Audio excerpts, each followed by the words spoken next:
Case was born in Kelvington, Saskatchewan, and he is a member of the Yellow Quill First Nation and the Peter Chapman First Nation.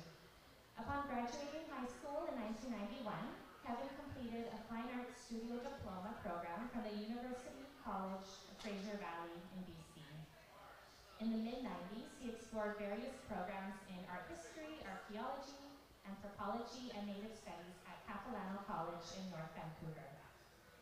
Returning to Saskatchewan in 1995, Kevin enrolled at the University of Saskatchewan to continue his studies, and he quickly realized that the art that he was doing was becoming more dominant in his life, and he decided to commit to it full-time. Art and education have been constant throughout his career, and this has led to a collaborative approach in creating classroom murals with many schools throughout the province. Kevin currently resides in Saskatoon and he paints full-time. He is married and he is a proud father to 3 children, and he also has 3 grandchildren, 1 grandson, Daniel, and 2 granddaughters, Raven and Alea. So thank you very much, Kevin, for your contributions to the panel. Thank you. Thank you for having me here. You're welcome. Next, I would like to introduce to you Alexa Hainsworth.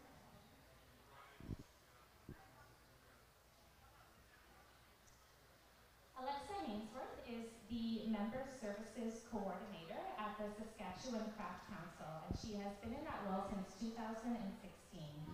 At the Craft Council, she interacts with members and with art enthusiasts daily. Alexa loves being part of the Craft Council, every day working hard to support Saskatchewan artists and their goals in business and creative endeavors, and to promote the fine crafts in this province. Alexa is also a fiber artist herself. She creates large and unusual installations and costumes, and she is a Master of Fine Arts from the University of Saskatchewan. Alexa is on the board of AKA Artist Run, and she is also a member of the Bridges Art Movement, located in downtown Saskatoon. Thank you, Alexa, for being here.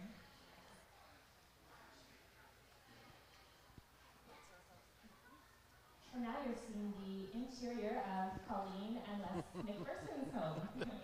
Colleen and Les met while they were working as a reporter and city editor, respectively, at the Prince Albert Daily Herald. And a special shout out to Prince Albert, where I live and work. Yes. They have lived in Saskatoon for almost 43 years, where Les enjoyed a long career as a reporter and columnist with the Saskatoon Star-Phoenix.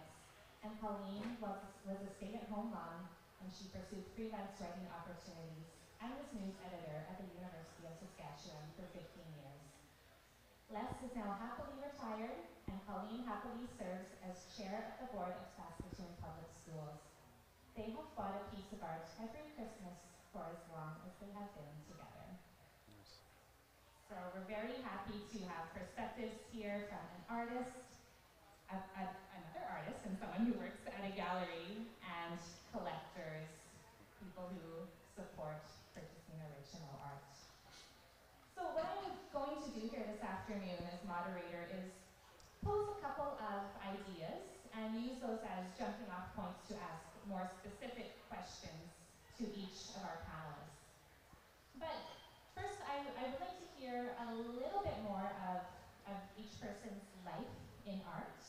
And I would like to begin with you, Kevin. Can you tell us a little bit more about how you became interested in art and really what motivated you to pursue it as a career? Oh yeah, thanks for having me. I would like to for the better part of my career, I really looked up to my uncle Jerry Whitehead. He was a big driving force. When I was young, I always knew that he was an artist, and I always used to see him draw, paint, and upon graduating from high school, I was studying art history, and I was doing a studio diploma program, and it explored various fields of art. So it was just design, drawing, textiles, printmaking, things like that. And after that was done, I spent the next couple of years just watching my uncle in the studio, and it was very interesting just to see the process of creating and just bringing to life ideas, and what was really important to him, and putting it on canvas. And so yeah, it was really, I was in awe of just how powerful that process was. And I had a lot of respect for who he was as well. And I always thought, is it possible I could do that? Yeah, I could do it. I just, at some point I had to stop looking and watching him, and picking up a brush and start doing it myself. And so that's essentially that's how it happened. I got tired of watching. I thought, I could do this. I can do this. And it was the first 6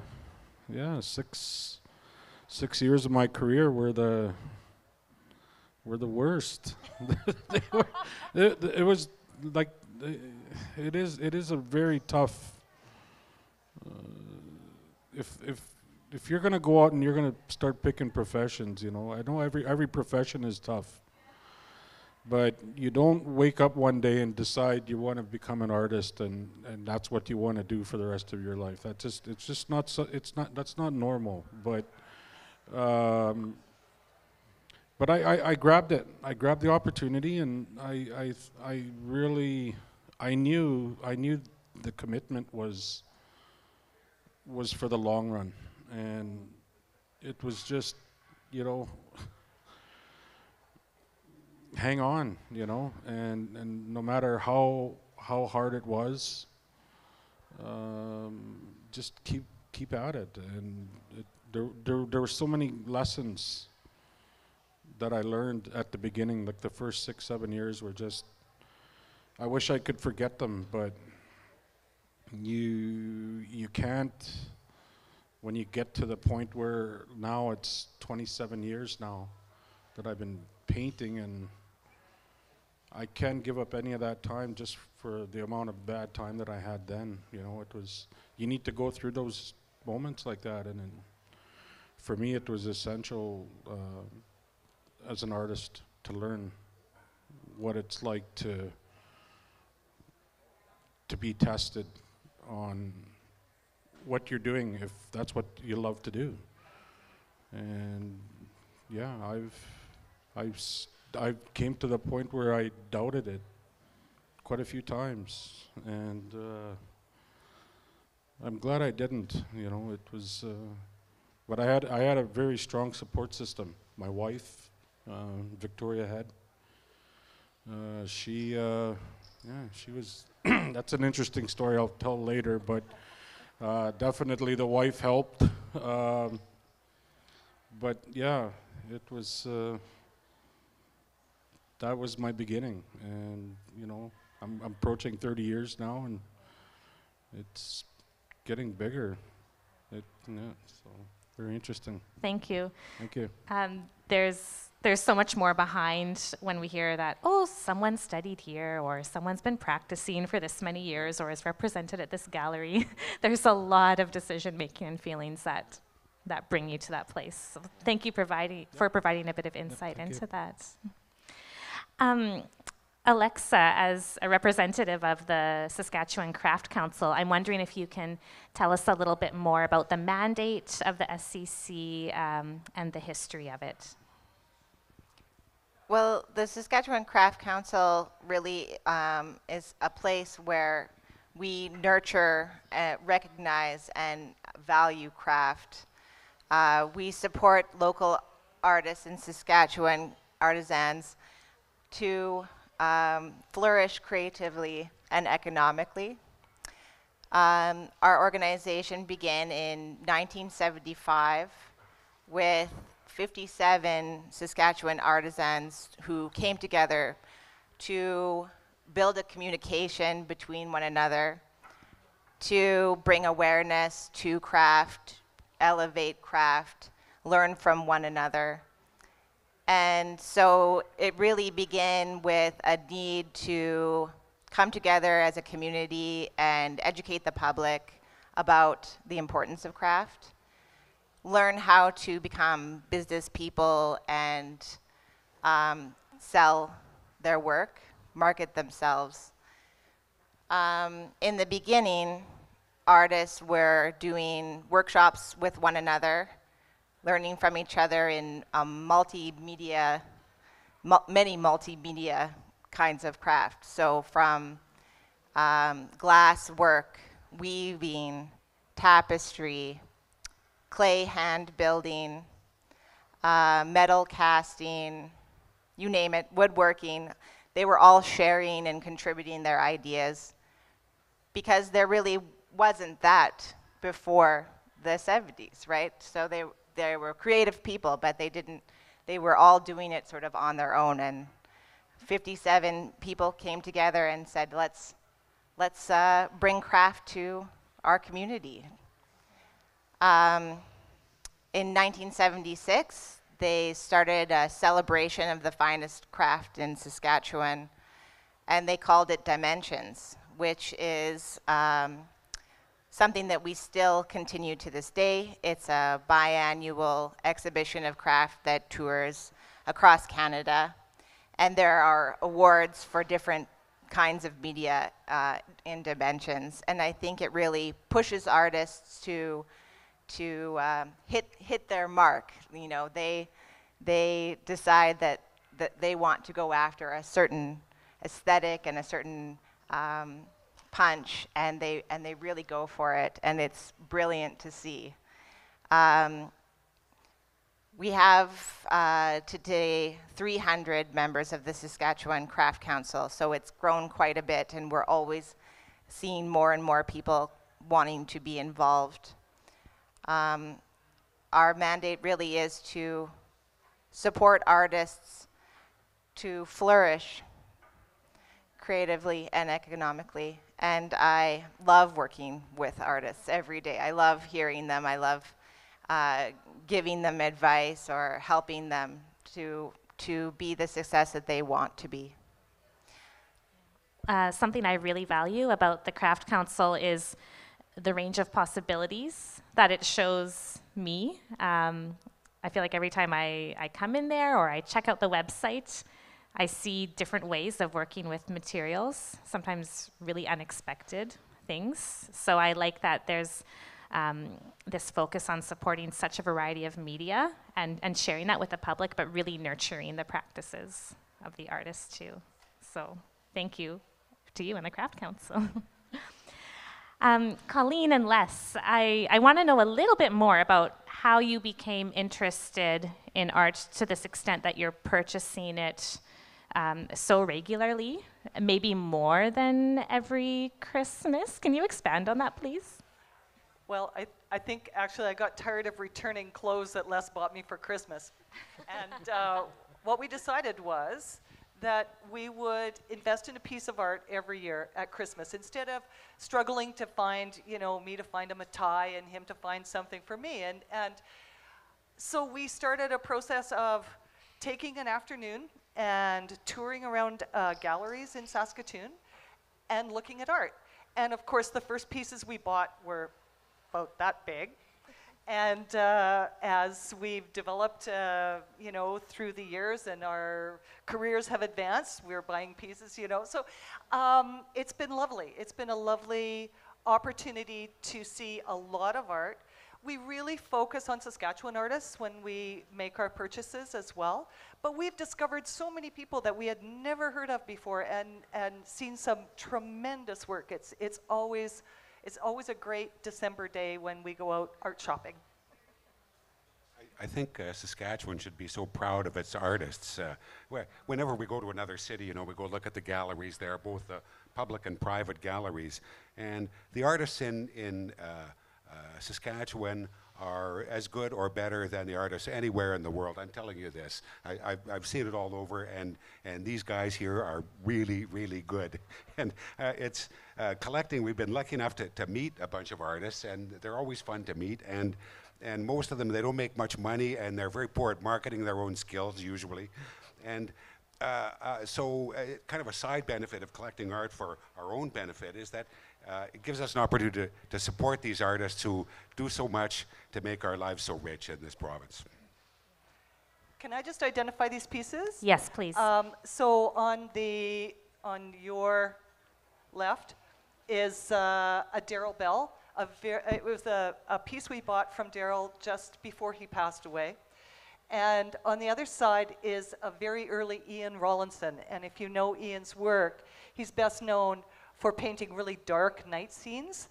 But we discovered Ian Rawlinson really early in his career and were taken with that piece. And it's been a favorite of ours for many, many years. Also, one thing people aren't aware of, it doesn't cost a big fortune to get involved in art collecting in Saskatchewan. You know, that Rawlinson piece, we got that maybe 25 years ago. It's kind of a wild guess, but we probably paid about $400 for that. You know, which not a lot of money. And that Daryl Bell was a little more expensive, but that was a later acquisition when we had some money. So, you know, for a couple of $100, you can buy something really, really nice from a gifted professional Saskatchewan artist. So you don't have to be a millionaire to collect art. And I guarantee you, when we started collecting art, we were a long ways from millionaires. We still are.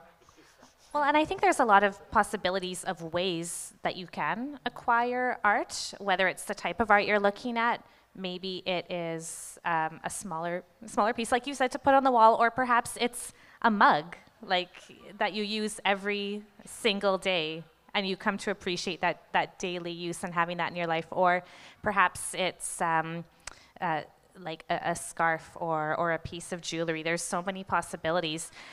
And for works that are at a high price point, lots of galleries will have a system in place where maybe you can do like a monthly payment or something, or you can test it out on your walls at home. So I think it's important to just like bring up some of these points to show that it doesn't just have to be this, oh, I like that one transaction and, you know, it's over. There's many ways to look at how you have art in your home.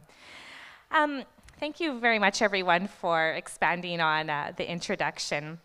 I'd like to go on to a next question. And I think as we go throughout the fair, as we visit galleries, even as we see public art pieces, the more we spend time with art, the more that we can understand just how much the artist puts of themselves in it. If you're making, I think I can say this, if you're making good, true art, it is an act of vulnerability, of digging deep inside you, extracting some life experiences, and communicating that in your chosen mediums. So that means that art everywhere is imbued with memories and with stories, and that says a lot about the people who are around us, especially here in this province.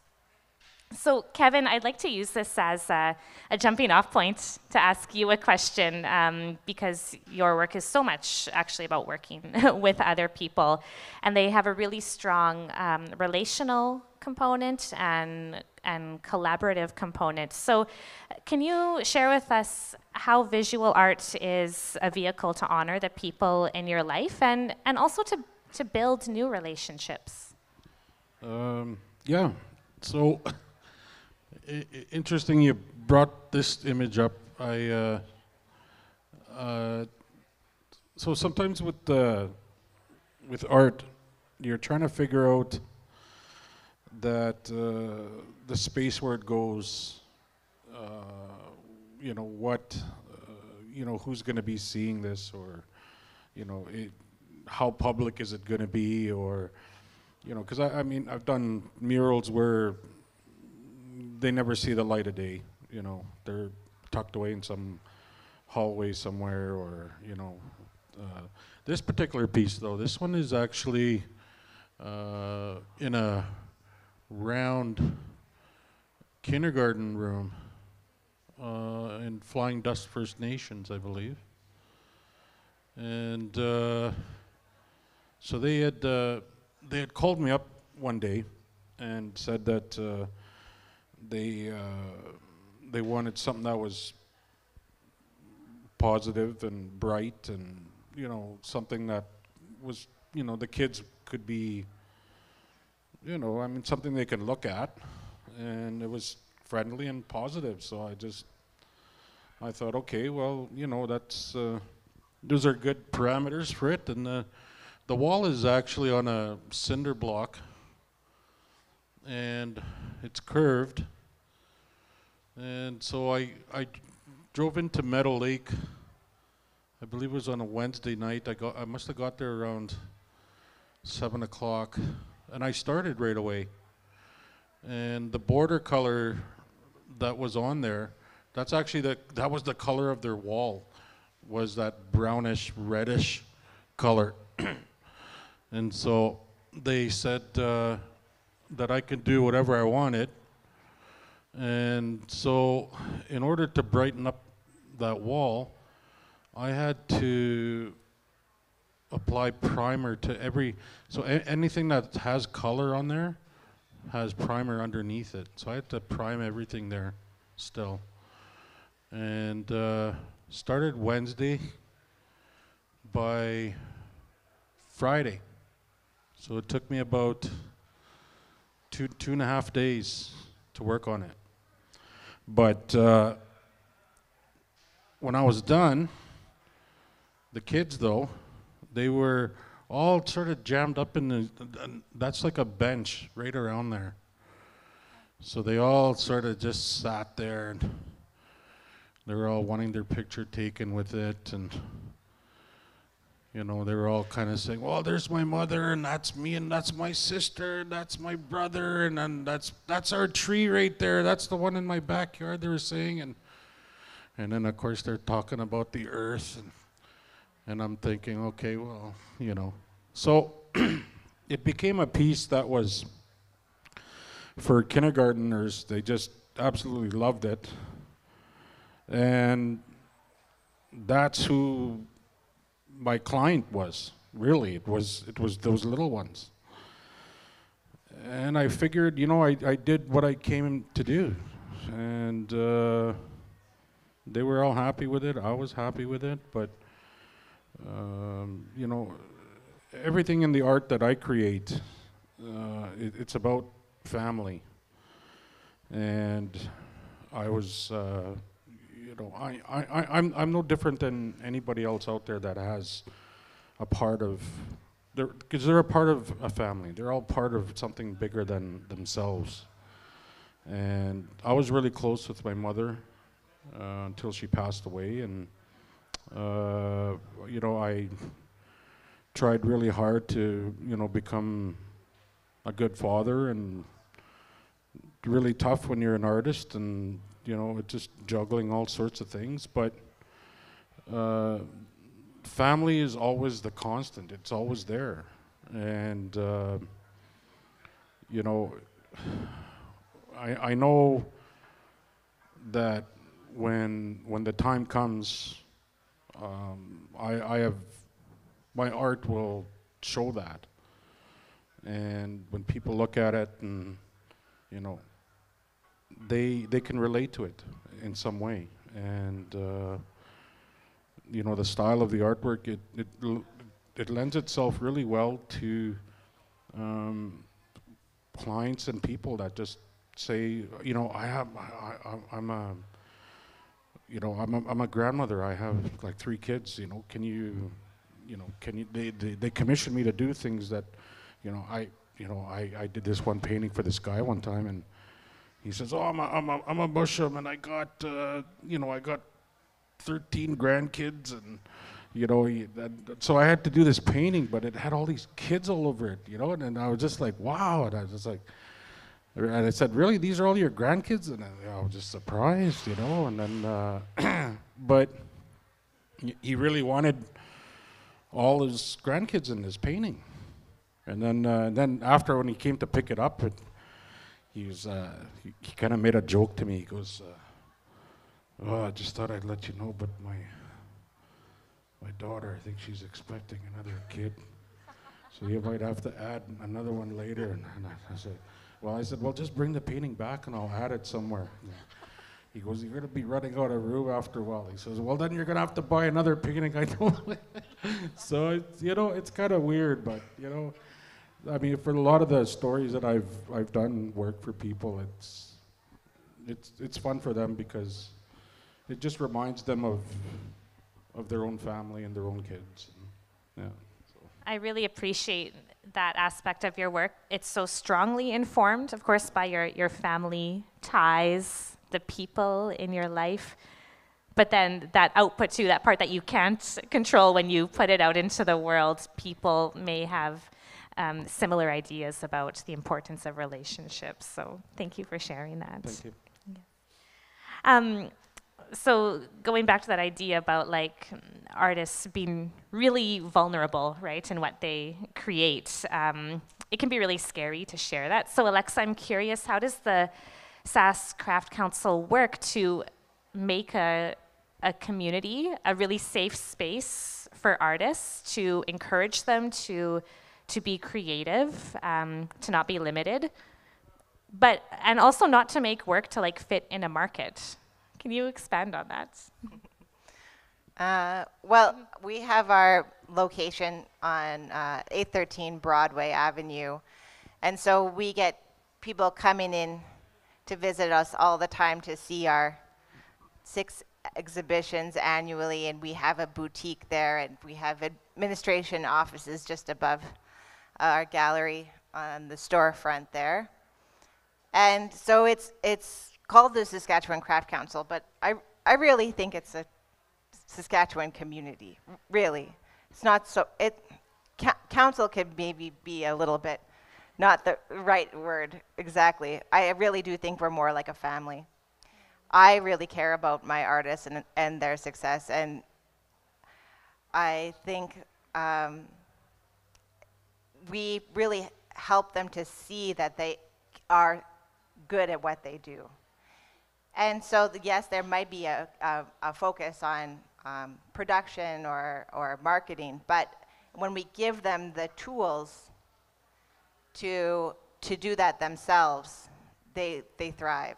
That their confidence goes up. We tell them that they are worthy, that their work is beautiful, that all the time and that they've taken to educate themselves and learn from one another is worth it. Like you were saying, Kevin, that for beginning as a emerging artist, you have a lot of insecurities and you're unsure about your direction. You don't know if you should quit your day job and go and be the artist that you are inside. Because I think you know from an early age that being creative is what you have to do in order to be happy. So we in 2022, and starting in January, we asked 10 artists of our membership to get into a professional practice courses. To learn, it was a 5-month intensive course, and we underwrote those costs with the help of Creative Saskatchewan, who is our sponsor, and gave them like a whole guide, program book to do homework and to learn about marketing and selling yourself and doing well in your business. And I think it was a big game changer for a lot who participated in that. So we provide these tools. We tell them to just go for it. We invite them to events like Art Now and say, you can be part of this, and you can sell your work, and you can, and the public will be there to support that, and people will fall in love with your craft. And so it doesn't have to be intimidating if you have the right community to give you that push. Yeah, thank you for sharing that. I agree that even getting beyond the space of your location, like the gallery, right, and coming to events like this, or for example, Wintergreen in Regina, it's always an opportunity to connect with people. Yeah, Wintergreen is our fine craft market in Regina. It's annually, and it's coming up November 3rd, 4th, 5th, and 6th. So if you're a person from Regina, come and see all our marketers there. Thank you very much. Something I found as I live with original works of art, the more I spend time with them and I pay attention, especially to color palette, living in Saskatchewan, I find that as I'm often like driving outside of the city, the colors that are created at a certain time of day, at a certain time of year, I identify in the artwork that's in my space, or I'm really imagining how a certain artist whose piece I have might portray that scene. And a kind of a filter like that I find really enriching at looking in the world in that way. So Colleen and Les, I'm curious, you've lived with many pieces of art for many years. What are your experiences living with art, and has it made you attentive to the world in different ways? Yes, I think it really has. I'm so glad you mentioned dimensions. For many years, I did an art gallery column for the Star Phoenix, and so I visited galleries all over the city, and we loved going to dimensions. But it really challenged me to think differently about the line between art and craft, right? So most of the work that we own hangs on walls, and that's a particular kind of art. But the passion and the creativity and the skill to produce that isn't limited to that vertical environment. And what's happened is I've started to see art everywhere in all different kinds of materials. I see it in carvings along the edge of pews in cathedrals in Europe, and I see it, you know, in that center aisle out there, in all of that three-dimensional sculpture. It expanded my view of what art really is, and that it truly is everywhere. I guess I would just add to that. We saw in an art gallery in Washington, and it was one of these galleries, a big old house that had been owned by some captain of industry. And when he died, he left his house to become a gallery. It was a terrific gallery, lots of great stuff in it. But by the door, there was a little plaque honoring the guy whose home it had been. And he said, and he had said that the purpose of art is not just to look at it and then come away and feel better. It's so you can look at the art and come away, and then you can see the world as the artist sees it. And I thought that was one of the best explanations for maybe why I like art so much, is that it informs everything else you look at, and you can see art all over the place. Every direction you look, you can see little works of art, you know, and almost anything can be a work of art, from industrial, craft. Anything can be beautiful or just catch your eye, and I think art, looking at art, fine art, makes you more open to those experiences, and it really does enrich your life. Can I just talk about these pieces? Please, yes. So on this side is a piece actually by Les's sister, who is quite a renowned artist. Unfortunately, she lives in Perth, Australia. And her name is Sheena McPherson. She really delves into color gradient, like how color appears in various places. She has a big painting that shows all the various grays of all the sharks in the waters around Australia.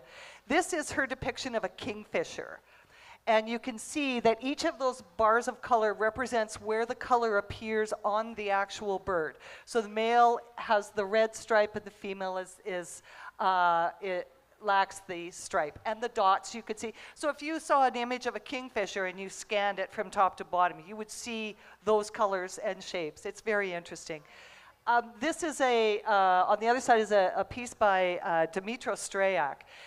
And when you talk about living with art, our boys for many years wondered why we had a portrait of Mr. Dress-Up on our wall. They were so connected and so delighted that we had bought a piece that looked like Mr. Dress-Up. Of course, they were too young to know who Anwar Sadat was, but it was really interesting And it has always been really interesting to look at our collection through their eyes. When they were young, they really disliked when we rearranged the paintings because they had come to just expect coming down the stairs in the morning, that painting would be there and that painting would be there. And we put them to bed and then rearranged the art, and it took them days to recover. It was, so, you know, you have to also appreciate that other people react in different ways to art and see different things in art. This Strayak here, he was an old, I think he was an old farmer, and an old Ukrainian farmer, and he was an obsessive painter. He would paint dozens and dozens of works every day. And you can see by the shape of that when it's painted on the old card insert from a pair of pantyhose. That was one of his favorite mediums. He painted everything on everything. And you don't always have to use the fanciest materials or You most don't, expensive and out there, really. he was far from. He didn't have any advice. Nobody told him how to do art at all. He subscribed to a lot of magazines, and he liked to look at the pictures in magazines. And then he felt an urge to reproduce them. And so a lot of the work he did were just reproductions of magazine pictures. But they're wonderful, and they've got his own twist on them, and they just are something to be celebrated. Thank you. When artists' work is purchased, it's really an investment into their careers and their journeys, and I think especially if they are early in their careers, it's really significant for them to have interest in their work and that support. And I think sometimes, like, it can make or break, you know, if they decide to continue in their artistic journey, because as we have been referencing, it's a really, really difficult field to work in. Kevin, I'm wondering if you can share with us how you have gotten to know the people who have purchased your art and the role that they've played in your career.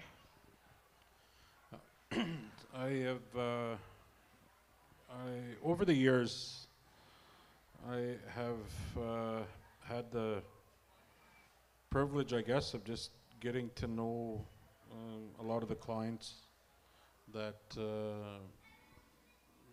you come across, and you know they're from all walks of life,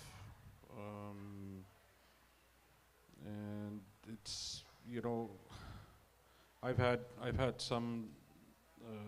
One was a student. She was a working student, I guess, at the university, and she came up to me one day and just absolutely fell in love with what I was doing, and she could relate to, you know, she really wanted a piece, and just she goes, I you know, I don't have a lot of money, and you know, but I really love your art. And I'm just like, well, I'm sure we could work out something. And you know, she was struggling single mother student, and I couldn't wrap my head around the fact of, you know, how she could be interested in something like that at you know, at a time in whatever she was going through. And then you know, she just explained that, you know, she just felt that the art was something that her and her son could, you know, they both loved, and you know, it was actually it was him that actually picked out the piece that he loved, and so she did everything she could to get the piece for both of them. And I thought, wow, you know, it was to be able to touch people like that. And you know, of course I gave her a deal on it. Of course I just had to, because I wasn't gonna ring her through the, you know.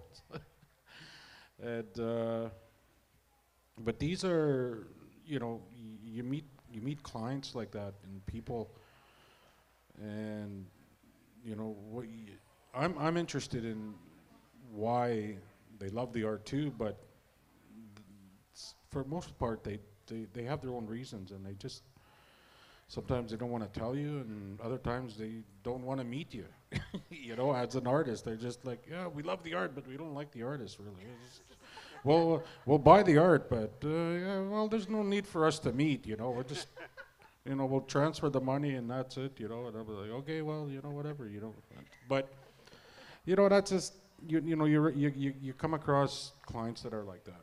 You know, and but like I said, they're in every walk of life, and they do. My advice is, when you're dealing with people in the public like that, just be honest. You know, be honest with yourself, and be true, and just let you know, if the art should do its own job. It should just do whatever it's supposed to do, but you're just creating it. But if they're going to be there, and if they're going to purchase it, they're going to, you know, it's not up to me to say whatever reasons they have and why they want it. You know, that's out of my control. The only thing I can control is just creating the piece, and that's it. Wherever it goes, I'm open to wherever it goes. I don't say no, I'm not selling this to you. You know, whatever. You know, and that's the other thing. I have a really bad habit of just saying, I can't say no. You know, like it's almost like it's ingrained in your brain. Like you just, you know, can you? You know, they're always asking, can you do this, or you know, and I'm just like, yeah, I could do that. Yeah, I got time. Or, yeah, sure, you know, but I can't say no to people. It's just, because if you do, you're just shooting yourself in the foot. And then all of a sudden, they're not going to come back to you again. And so, yeah, well.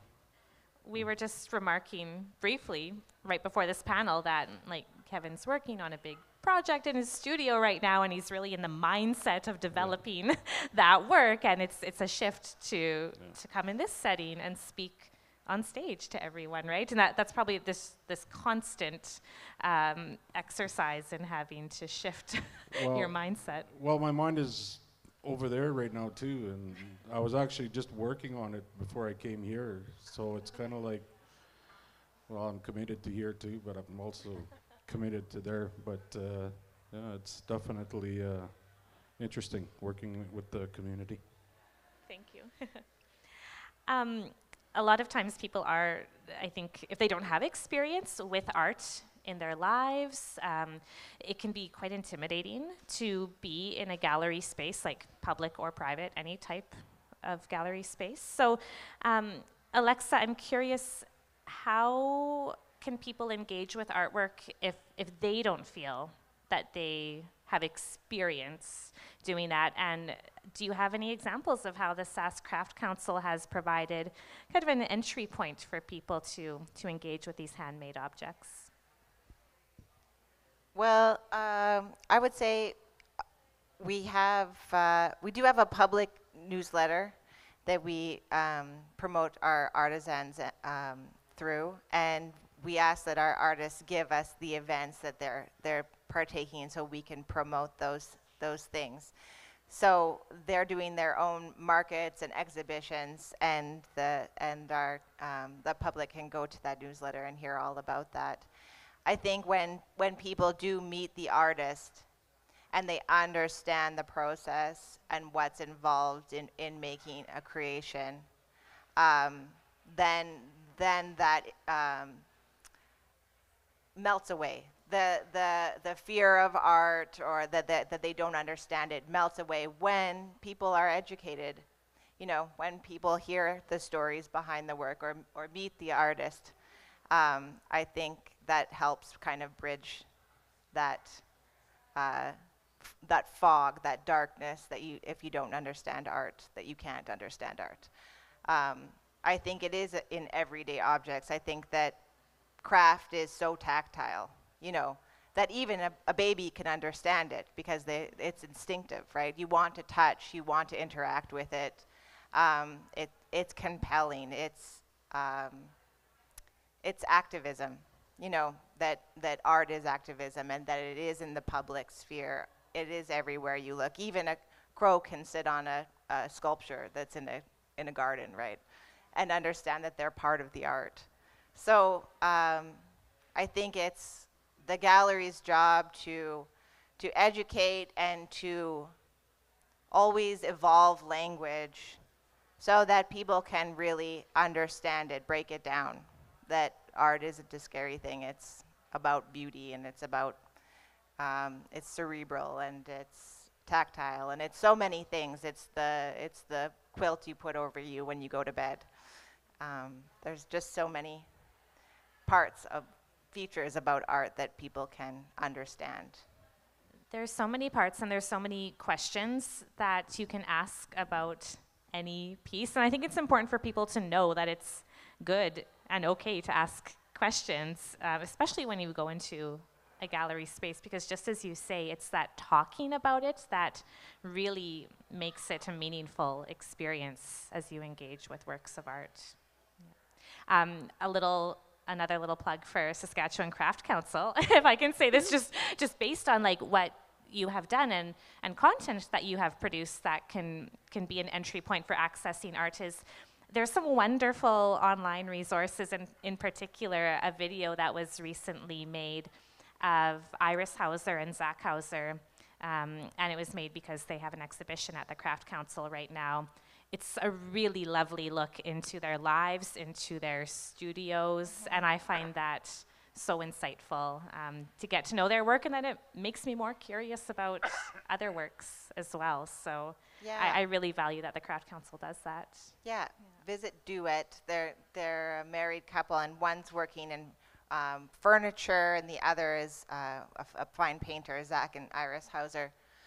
This is a picture of Dale Lowe at Wintergreen, so you can see that he's looking good there with his wood-turned items. And this was another one of Culture Days, so that, you know, everybody can learn to pinch a pot at Clay Studio, I think, there.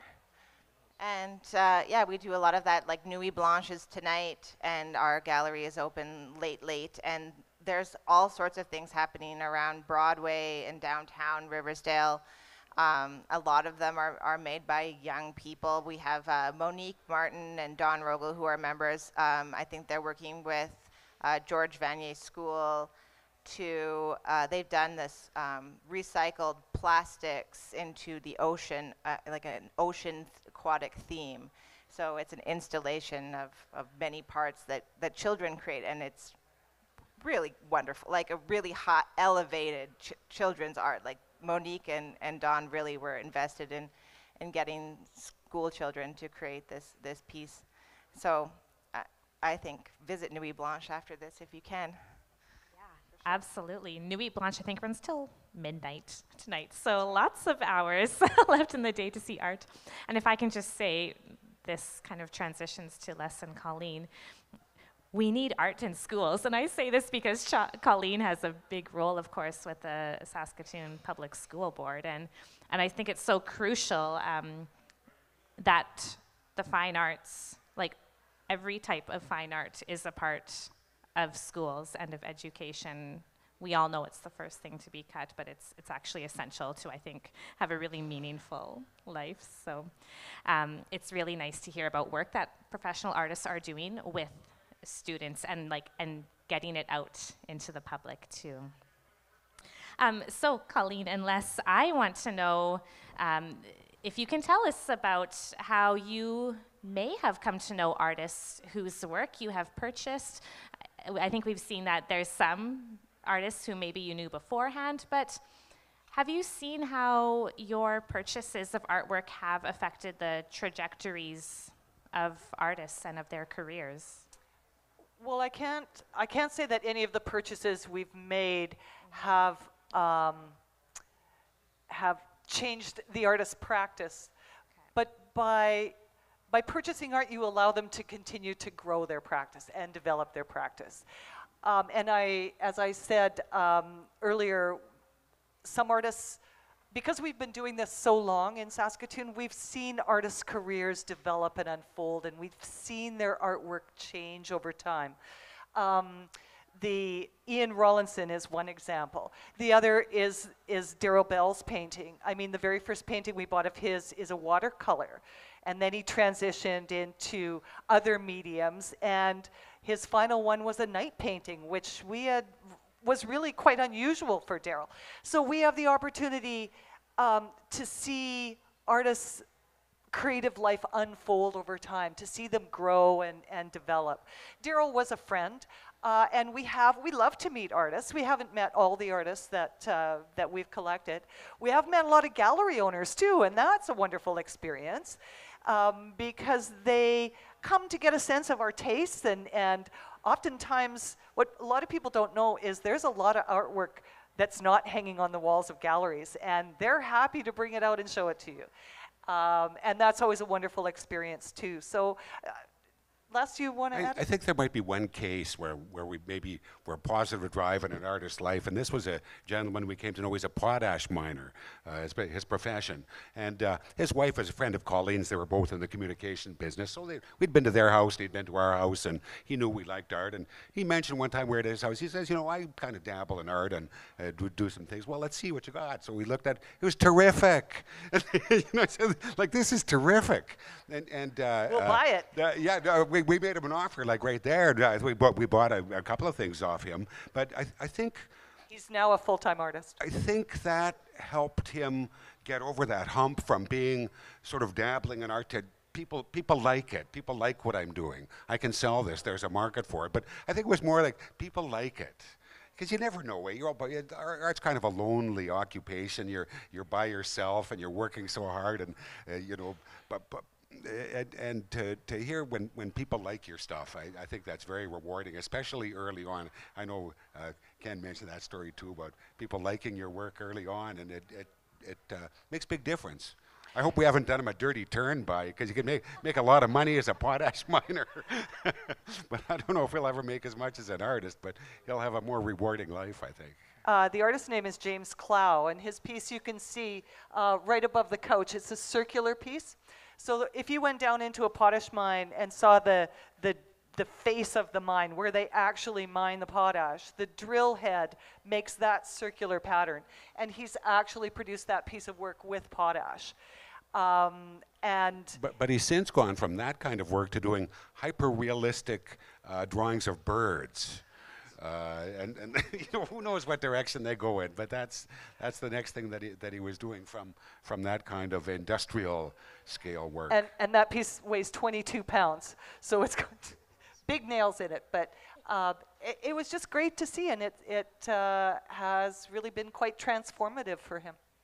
That's fascinating to hear from my perspective, because I do know this artist, and I know him 100% as an artist, and I'm familiar with both of these bodies of work, the potash-informed work and then the hyper-realistic birds. And I did not realize that you knew him and had a friendship with him beforehand, and that purchase actually sounds like it marked a big turning point for him. We also have a shared interest in old motorcycles. Maybe you'll see that pop up in some pieces. You never know, and on your wall. Well, I would like to pose one more idea and questions here before we wrap up for the day. I think we've been speaking a lot about how art can really bring people together, and it is a wonderful way to generate community and for people to meet who might not come across each other's paths otherwise. So I want to ask you, Kevin, what do you think are the signs of a healthy art community, and what do you think is going well here in Saskatchewan in the arts, and what might need to improve? Big question. That's a really big question. I don't have the whole province covered, but it's a big province. Definitely, Saskatchewan is such a community driven province, and it's a big world out there beyond the city, and you don't have to go far to realize that art it really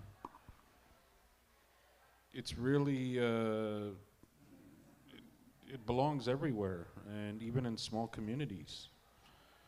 And I have had a wonderful, well, I've been working now with schools since 2006.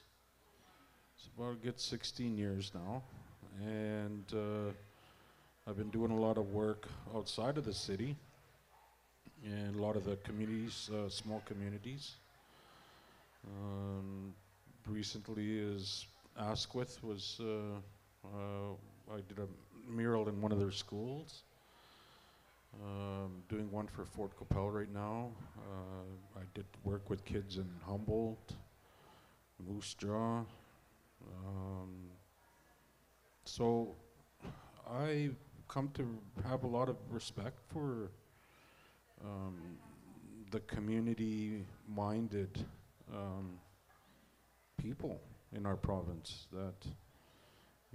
That essentially is what drives our province. Is not so much in the city here, but you go outside the city and that's where it is. I mean, we're talking about people that are working on farms and people that are, their livelihoods depend on that, and they're sending their kids to these small schools, and sometimes they're busing them out, kilometers away, just for them to have a education. And they call on artists, and we get to go in there and teach and work with the students.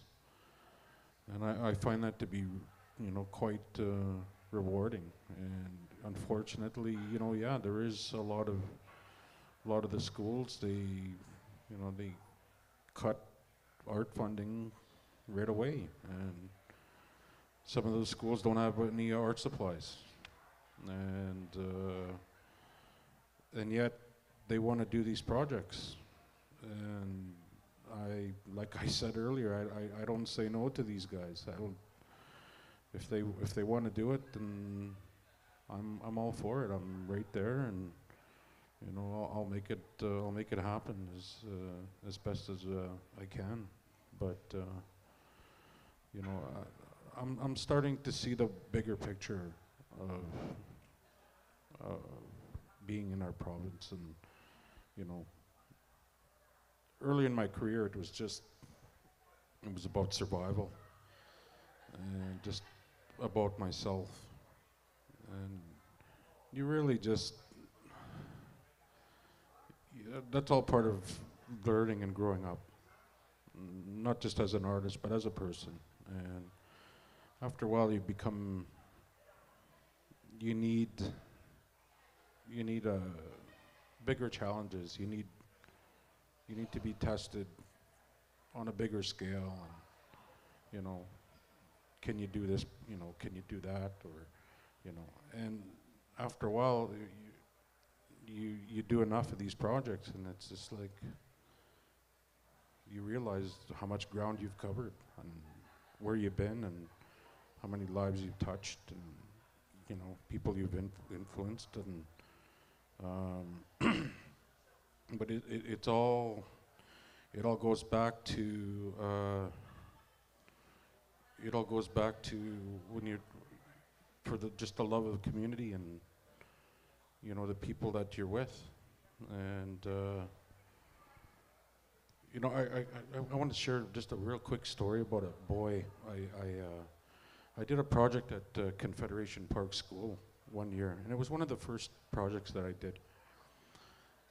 And they had asked me to be there for I think it was about a month. And I did all sorts of projects with a lot of their schools, a lot of their students. And there was a student in grade, I think he was in grade 5 or grade 6. And his name was Max. He was a quiet boy. And his parents, in the class when he was there, he seemed to have, he was really quite creative. But he kept to himself and he was really quiet and he was just diligently working on the project that I had laid out for them. And I approached Max and I separated a lot of the students into little groups and I said, okay, so Max is part of this group and I said, you guys are going to be responsible for working on a panel that has something to do with the future of Saskatoon. And there was another panel that dealt with the past. And Max, he was quiet, but he was just working away, drawing and coming up with ideas. Next thing you know, he's getting involved, and the teacher was quite surprised at what he was doing. And then the teacher kind of pulls me out to the side and says, Max is really kind of like he keeps to himself. He doesn't really bother with other kids, and And I said, well, he seems to be doing a really good job, whatever he's doing. I said, and so I tapped Max on the shoulder, and I said, hey, you're doing a really good job. And I said, that's exactly what we're looking for this project. And then that was it. We were done for the day, and I guess that was on a Friday, so I had to be back on a Monday. And at the end of the day on Monday, his parents had come to see me. I thought I was in trouble. I thought, that I had done something. I was just like, oh, okay, well, maybe that's when I was kind of patted Max on his shoulder, and I was, but I was just encouraging him, I was just like, he was doing some really good work. And his mom and dad, they came and they said, on Friday when he was done, Max, he's usually pretty quiet. He's a quiet little boy, and yeah, we love Max, But then all of a sudden, he's telling us, let's go get supplies and markers and brushes, and so they ended up going to, I can't remember where they went now. They went maybe to Walmart, I think, to get some supplies there. And then he ended up going to one of the art stores in town to get other supplies. But then on Monday, so when they came back on Monday, they had said, I don't know what you said to our boy, but he hasn't been the same. He's been really quite working, doing art, and it's just.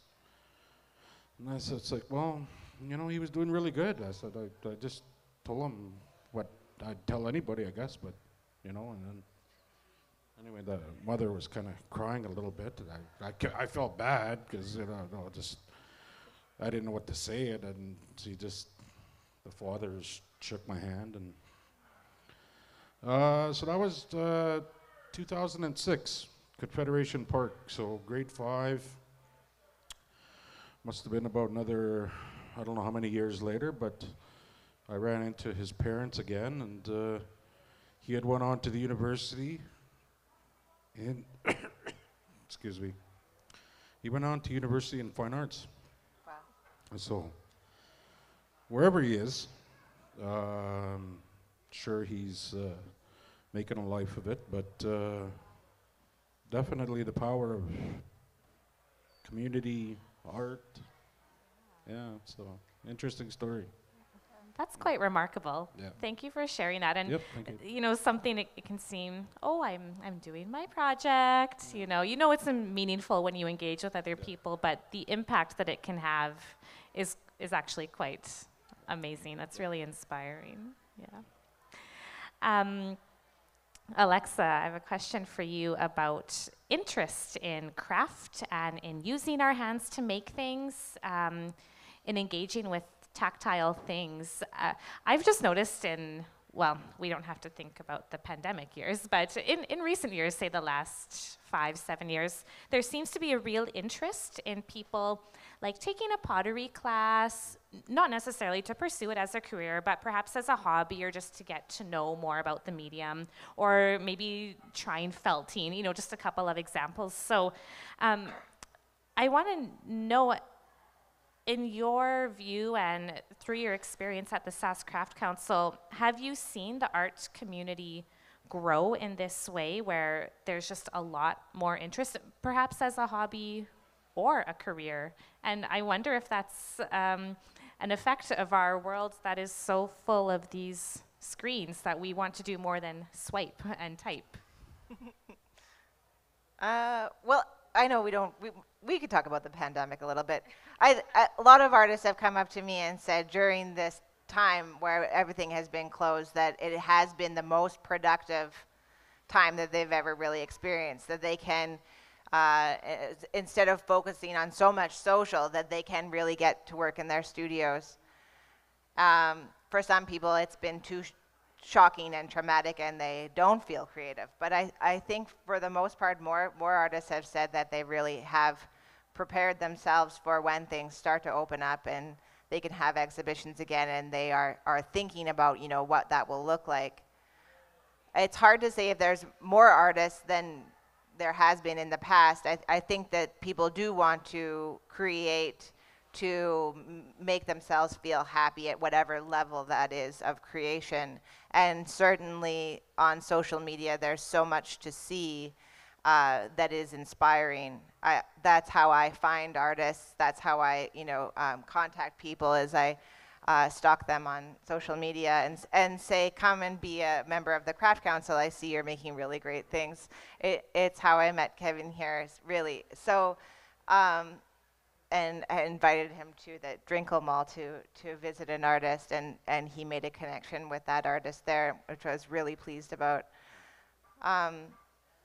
Yeah, I think also, with mass production, there is always like a new generation of people who want to make things themselves rather than go out and purchase stuff that will break down at big box stores. They want to see things in their home that are inspiring, one of a kind, handmade, and something that they can also pass down generation after generation. Heirlooms, I think, are kind of coming back in a really cool way.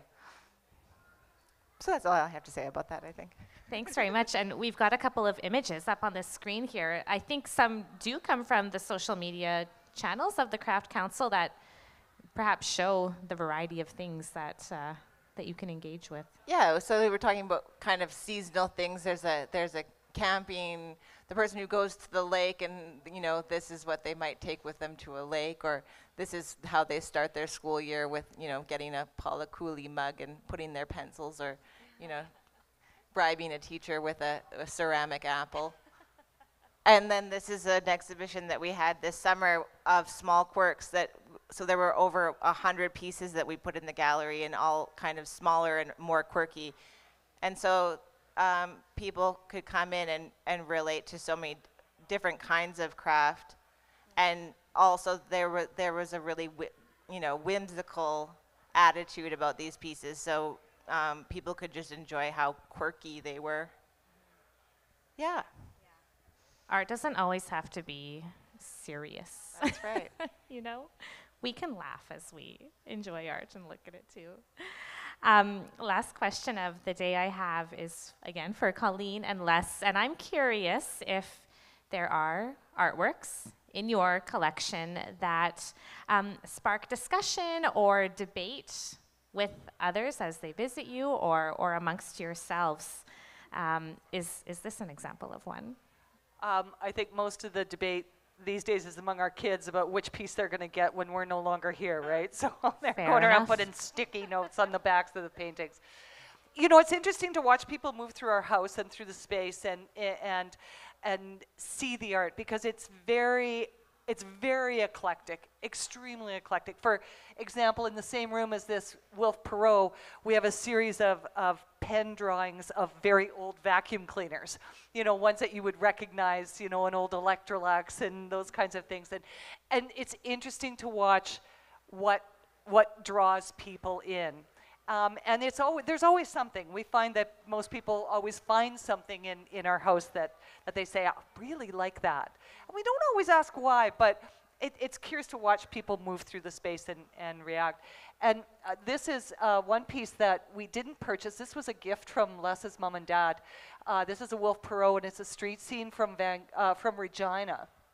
And it has a very funny title. It's called Pink Flamingo, because down in the lower corner of what was the Air Canada office is a poster with pink flamingos on it, and that's what he called it. And it hung in the front entryway of Les's parents' home in Regina. They had a beautiful home in Regina.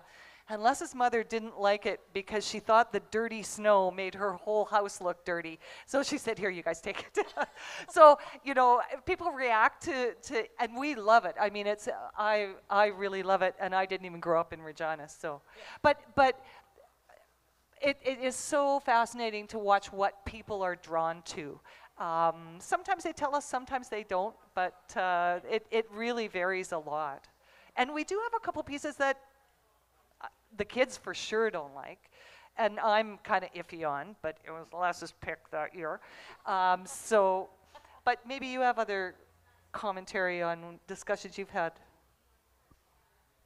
Well, as Colleen said, you just never know. You never know what you're going to like, much less what other people are going to like. I'm always surprised by there are people in this world that could care less. It means nothing to them. They see art and it might as well just be a blank wall. And I don't find these people to be lesser human beings at all. They just don't care.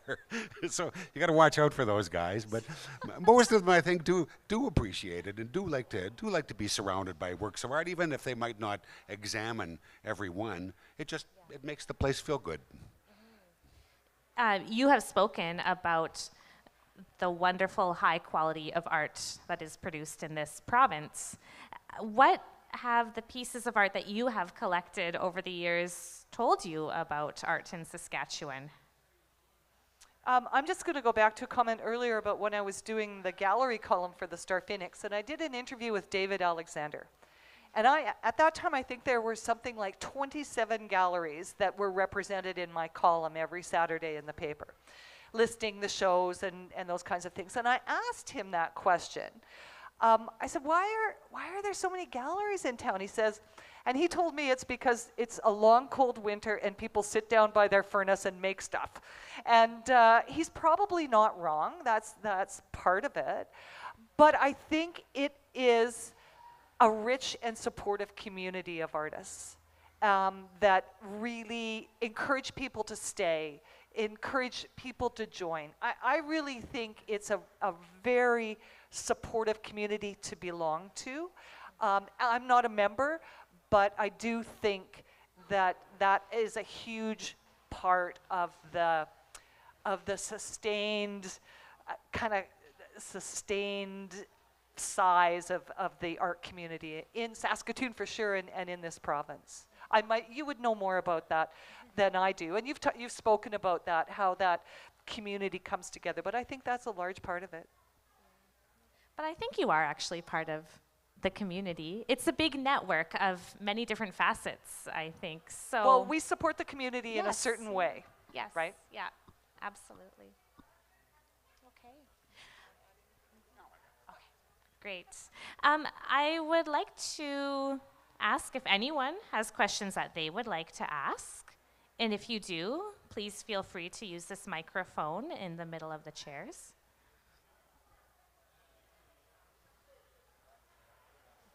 Well, Thank you very much. I really appreciate all your contributions to this conversation today. It went by quite fast for me. So thank you very much, everyone, for being here. And we've still got more artist talks scheduled, continuing today and tomorrow. We also have our final panel discussion tomorrow at 1 o'clock, titled Making Space. Thanks very much, everyone. Have a great afternoon. Thanks for having us. Thank you very much. Thank you.